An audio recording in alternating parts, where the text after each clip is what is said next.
So I'm not an astrologer, but I do successfully predict the future a lot.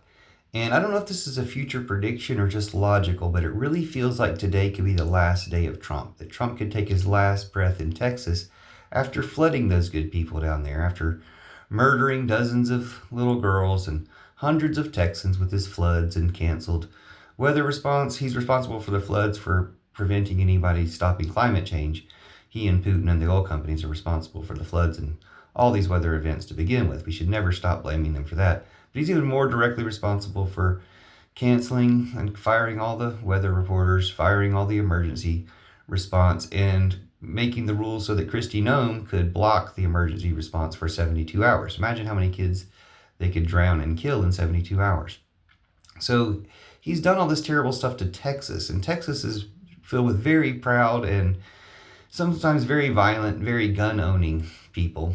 And many of them have supported Trump, but I've predicted for years that the person who eventually stops Trump will be a Trump supporter. Kind of like the Mister, although I suspect the Mister was a crisis actor. Somebody who's actually can shoot true. And that a lot of them qualify. A lot of them could be the person that does this and ends up being probably America's greatest hero that we've ever had. I can't really think of any other American heroes when I try to compare to what that would mean for our country. But they're disillusioned. They hate him. He's betrayed them. He's made them suffer in all sorts of ways with all his lies. They maybe were not personal victims of Jeffrey Epstein, but many of them were victims of their own, rage about Jeffrey Epstein when Trump was the one they should have been raging against. And they're just now finding that out since Pam Bondi and the Timu, KGB, FBI, and the IDF all investigated themselves and determined that there are no Epstein files. Plenty of people are mad enough about that. Plenty of people who have been hardcore MAGA for years are turning on him now because of that.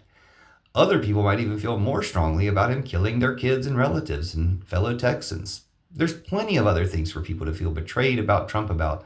So the conditions are perfect. The conditions are right. So hopefully this is the end of Trump and Trumpism. Thank you so much to any American heroes that do anything to stop him. And anything and everything we do, we will and can stop him. So thank you.